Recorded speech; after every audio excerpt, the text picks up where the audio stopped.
क्या आपको लगता है कि एलिवेटर सचमुच एक इंजीनियर मार्वल है? बिल्कुल नहीं। लेकिन जरा एक ऐसे शहर में रहने की कल्पना कीजिए जहां ऊंची ऊंची बिल्डिंग्स हो लेकिन उनमें लिफ्ट ही ना हो। आपको विश्वास नहीं होगा, लेकिन जिस इलेक्ट्रिक एलिवेटर का हम रोजाना इस्तेमाल करते हैं उसका इन्वेंशन जर्मनी में लेंथ नाम के छोटे से गांव में रहने वाले एक गरीब लड़के ने किया था। वो खेत में रहता था और जब उसके मन में लिफ्ट का ख्याल आया तब उसने कभी कोई ऊंची बिल्डिंग तक नहीं देखी थी। 1880 में German inventor Ernst Werner Siemens ने इलेक्ट्रिक एलिवेटर बनाया, जिसने आज के मॉडर्न डे अर्बन लैंडस्केप और आर्किटेक्चरल डिजाइन को काफी इन्फ्लुएंस किया है। ये उनके कई इनोवेशंस में से एक इनोवेशन था। सीमेंस एक विजनरी एंटरप्रेन्योर थे जो 19th सेंचुरी में कई इनोवेशंस लाए और उनके पेटेंट्स प्राप्त किए। टेलीग्राफ टेक्नोलॉजी में उनकी साइंटिफिक इन्वेंशंस ने दुनिया को एक दूसरे से बात करने के तरीकों को बदल दिया और देशों को टेक्नोलॉजी के जरिए एक साथ मिलाया। लेकिन उनकी सबसे बड़ी अचीवमेंट है टेक्नोलॉजी और मैन्युफैक्चरिंग का मल्टीनेशनल बिजनेस सीमेंस एजी को बनाना। अपनी साधारण शुरुआत के बावजूद ये कंपनी ऑटोमेशन और सॉफ्टवेयर में एक वर्ल्ड लीडर बन गई है। सीमेंस अब कोई प्राइवेट कंपनी नहीं है। सीमेंस परिवार अपनी 6% हिस्सेदारी के साथ कंपनी का सबसे बड़ा शेयर होल्डर है। वार्नर सीमेंस और योहन गेorg हेल्स्की ने सिर्फ 2 लोगों के साथ कंपनी शुरू की। आज 3,20,000 लोग सीमेंस के लिए काम करते हैं और सीमेंस एजी ने 2023 के लिए 77.8 बिलियन यूरोस का रेवेन्यू हासिल किया है। अर्नेस्ट वर्नर सीमेंस का जन्म 13 दिसंबर 1816 को 14 बच्चों वाले परिवार में चौथे बच्चे के रूप में हुआ था। उनके पिता एक किसान थे जिनके पास उनका खुद का खेत नहीं था। पिता बुरी तरह कर्ज में डूबे हुए थे, जिसकी वजह से सीमेंस सही से अपनी एजुकेशन पूरी नहीं कर पाए और 1834 में डिग्री पूरे किए बिना ही उन्होंने स्कूल छोड़ दिया। उनका परिवार इतना गरीब था कि वो कॉलेज एजुकेशन का खर्चा नहीं उठा सकते थे। परिवार की फाइनेंशियल प्रॉब्लम्स की वजह से उन्होंने 17 साल की उम्र में प्रशियन आर्मी ज्वाइन करने का फैसला किया। लेकिन यहाँ आर्मी ने इंजीनियरिंग की पढ़ाई पूरी करने के उनके सपने को पूरा करने में उनकी मदद की। उन्होंने जर्मनी के शहर बर्लिन के royal artillery and engineering school में दाखिला लिया। 1841 में आर्मी ने उसे गिल्टी साबित किया क्योंकि सीमेंस ने एक ड्यूल में हिस्सा लिया जिसमें वो एक ऑफिसर के सेकंड बने। सीमेंस को जेल जाना पड़ा। जेल की कोठरी में भी वो नए नए आइडियाज के बारे में सोचते रहते। उन्होंने जेल में रहकर अपना फ्री टाइम केमिकल एक्सपेरिमेंट्स करने में गुजारा और 1842 में सिल्वर इलेक्ट्रोप्लेटिंग प्रोसेस का आविष्कार किया। कई इंडस्ट्रीज और मैन्युफैक्चरिंग प्रोसेसेस को इस नई इलेक्ट्रोप्लेटिंग प्रोसेस से फायदा हुआ। क्या आप जेल में समय बिताने का इससे बेहतर तरीका सोच सकते हैं? सेना में रहते हुए उनका इंटरेस्ट एक रिलायबल टेलीग्राफ सिस्टम बनाने की तरफ गया। उस वक्त मौजूद टेलीग्राफ सिस्टम की रिलायबिलिटी को लेकर सेना वाकई में परेशान थी। एनवायरमेंटल कंडीशंस की वजह से टेलीग्राफ मैसेजिंग पर असर पड़ता था। इसके अलावा टेलीग्राफ मैसेजेस कॉम्प्लेक्स कोड्स के रूप में होते जिन्हें समझने में अक्सर गलतियां हो जाती। सीमेंस के एडवांस पॉइंटर टेलीग्राफ में सुई होती थी जो कॉम्प्लेक्स कोड्स के बजाय लेटर्स को पॉइंट करती। महज 28 साल की उम्र में सीमेंस जब रशियन आर्मी आर्टिलरी वर्कशॉप्स के सुपरिटेंडेंट बने तो इससे उन्हें इंजीनियरिंग और केमिस्ट्री में अपनी पढ़ाई आगे जारी रखने में मदद मिली। वर्नर सीमेंस ने 1847 में अपनी कंपनी सीमेंस एंड हाल्स्के की स्थापना की। ये शुरू में टेलीग्राफेन बुएवेनस्टाल्ट सीमेंस एंड हाल्स्के के नाम से जानी जाती थी, जो कि काफी मुश्किल नाम था।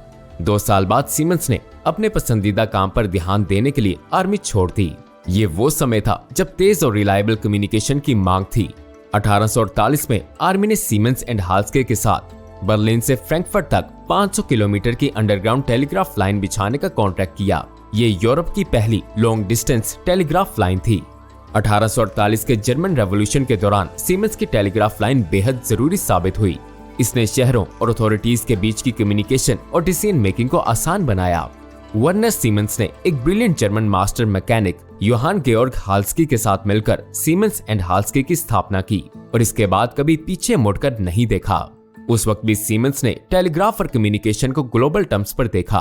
उन्होंने लंदन और सेंट पीटर्सबर्ग में 2 ब्रांच ऑफिस खोले। वर्नर सीमेंस के साथ जुड़कर सर विलियम सीमेंस और कार्ल वॉन सीमेंस अपने अपने देशों में इंडस्ट्री लीडर्स के रूप में स्थापित हुए। जैसे ही यूरोप ने टेलीग्राफ को एक तेज और रिलायबल कम्युनिकेशन मेथड के रूप में जानकारी दी, सीमेंस एंड हाल्स्की तेजी से एक ग्लोबल बिजनेस बन गया। कार्ल ने 1852 में रशिया में सेंट पीटर्सबर्ग और क्रोनस्टैड आइलैंड के बीच एक सबमरीन केबल बिछाकर कंपनी का पहला असाइनमेंट शुरू किया। जल्द ही कंपनी को मॉस्को और क्राइमिया के बीच लाइन बिछाने का कॉन्ट्रैक्ट मिला, जिससे वो रशिया में एक मोनोपोलिस्टिक टेलीग्राफिक लाइन सप्लायर बन गई। सीमेंस एंड हाल्स्की ने अक्टूबर 1858 में लंदन तक विस्तार किया। लंदन का कारोबार वर्नर के भाई विलियम ने संभाला। कंपनी लंदन से सबमरीन केबल्स के ग्लोबल मार्केट में कम्पीट करना चाहती थी। समंदर के नीचे केबल्स बिछाना काफी रिस्की था। वर्नर सीमेंस ने 1859 में रेड सी में केबल बिछाने के एक प्रोजेक्ट के दौरान बहुत मुश्किलात देखी। इंडिया में अंडर सी केबल बिछाने के दौरान वर्नर के जहाज की तबाही हो गई और वो डूब गया और रेस्क्यू किए जाने से पहले वो कई दिनों तक एक छोटे से आइलैंड पर फंसे रहे। केबल की खराबी हो जाने की वजह से प्रोजेक्ट नाकाम हो गया। क्लाइंट रेड सी और इंडिया टेलीग्राफ कंपनी को लगभग 1 मिलियन पाउंड्स का भारी भरकम नुकसान हुआ, जो उस समय के हिसाब से एक बहुत बड़ी रकम थी। सीमेंस एंड हाल्स्की की लंदन की ब्रांच को अपनी रशियन ब्रांच जैसी फाइनेंशियल सक्सेस नहीं मिल पाई। उन्होंने वुलवर्थ में केबल मैन्युफैक्चरिंग फैक्ट्री शुरू की और मेडिटेरेनियन सी में लाइन बिछाने के लिए 1864 में अपना दूसरा सबमरीन केबल प्रोजेक्ट शुरू किया। लेकिन शिप गहरे पानी के समुद्र के लिए सूटेबल नहीं थी और इसी कारण वो लोग लगभग अपनी जान गंवा बैठे थे।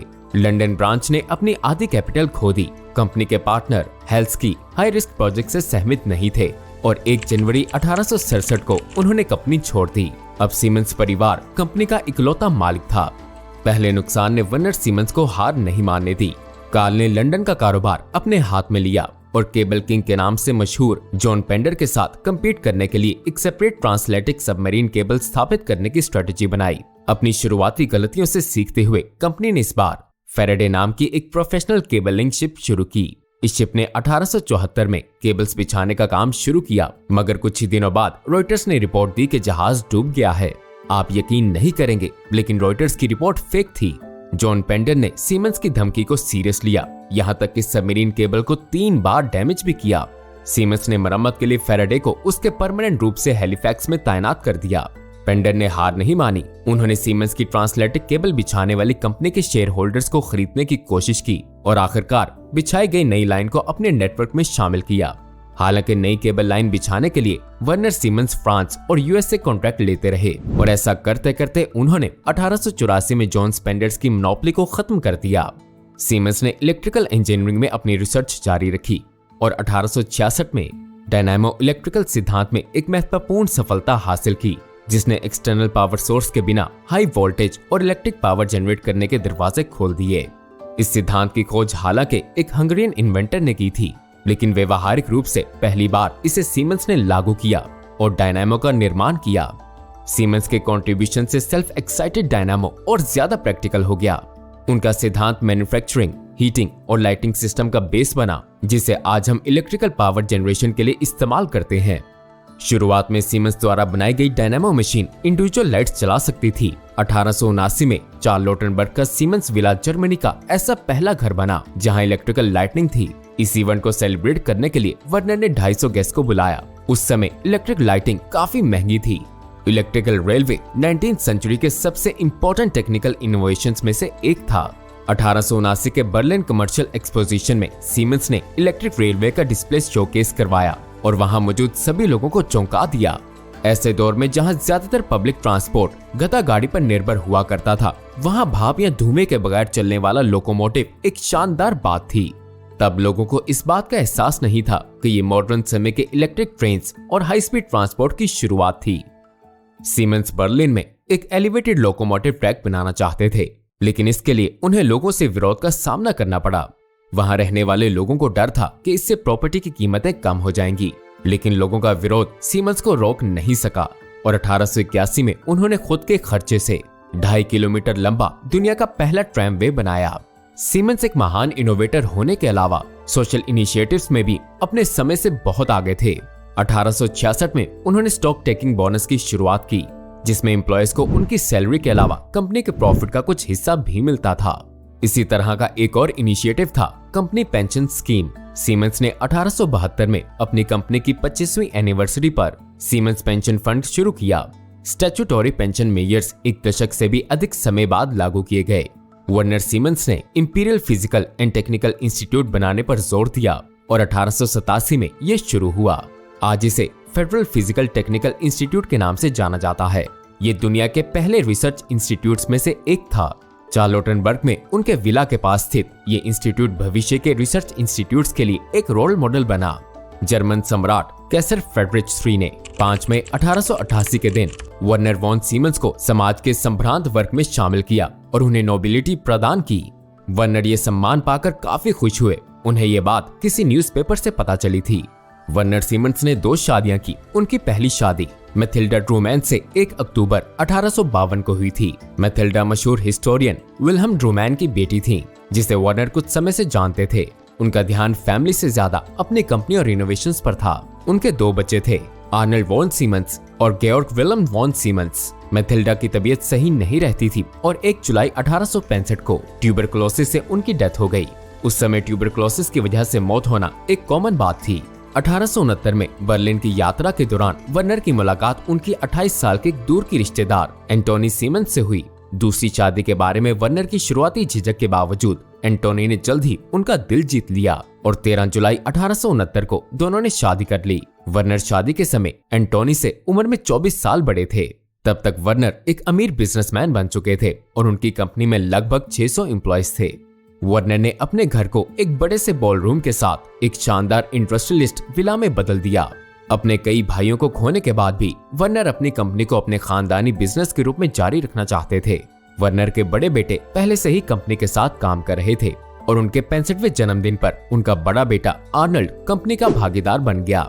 2 साल बाद उनका दूसरा बेटा भी इसमें शामिल हो गया। वर्नर ने हमेशा ही कंपनी का अधिकार और नियंत्रण अपने पास रखा, क्योंकि इसे छोड़कर किसी और को सौंपना उनके लिए कठिन था।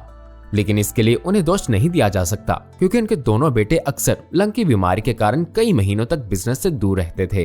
कारोबार काफी फल फूल रहा था। हेवी करंट टेक्नोलॉजी में ग्रोथ के कारण डायनामो और केबल्स की डिमांड बहुत बढ़ गई थी और इस कारण उन्हें नई फैक्ट्रीज बनाना पड़ी और नए वर्कर्स काम पर रखने पड़े। सिर्फ 10 साल के अंदर ही वर्कफोर्स 876 से बढ़कर 3950 हो गई। 1890 में 74 की उम्र में वर्नर सीमेंस ने कंपनी की भागीदारी छोड़ दी, लेकिन उन्होंने बिजनेस को गाइड करना जारी रखा और सीमेंस एंड हेल्स्के को एक स्टॉक कंपनी में तब्दील करने में अपनी नामंजूरी जताई। रिटायरमेंट के बाद वर्नर ने अपना ज्यादातर समय घूमने और मेमोर लिखने में बिताया। उनकी लिखी किताब काफी अच्छी साबित हुई, जिसमें उनके काम और थ्योरीज की काफी अच्छी जानकारी सामने आई। उन्होंने अपने मेमोर में लिखा था, मेरी जिंदगी काफी खूबसूरत थी क्योंकि इसमें सक्सेसफुल लेबर और यूजफुल काम भरा हुआ था। ये किताब नवंबर 1892 में पब्लिश हुई। वर्नर सीमेंस ने अपने 76वें जन्मदिन से कुछ हफ्ते पहले 6 नवंबर 1892 को इस दुनिया को अलविदा कहा। वर्नर वॉन सीमेंस ने सिर्फ एक विरासत नहीं छोड़ी, बल्कि 176 साल और कई जनरेशंस के बाद उनकी कंपनी आज एक ग्लोबल जायंट बनकर उभरी है। एक टेलीग्राफ कंपनी के रूप में शुरुआत करके सीमेंस एजी टेक्नोलॉजी और इंडस्ट्री ऑटोमेशन में एक वर्ल्ड लीडर बन गई है। सीमेंस एजी का एक्सपेंशन अब भी जारी है और ये आज 145 बिलियन यूरोस की एक पब्लिक कंपनी है। जून 2023 में इसने अपनी मैन्युफैक्चरिंग कैपेसिटी बढ़ाने के लिए 2 बिलियन यूरोस की ग्लोबल इन्वेस्टमेंट की घोषणा की है। इसके अलावा कंपनी न्यूक्लियर पावर प्लांट्स बनाने से हटकर सस्टेनेबल एनर्जी अपनाने की ओर बढ़ रही है। यहाँ ये बिजनेस कहानी खत्म होती है और अगर ये आपको पसंद आई हो तो लाइक और सब्सक्राइब जरूर करना। मिलते हैं अगली वीडियो में।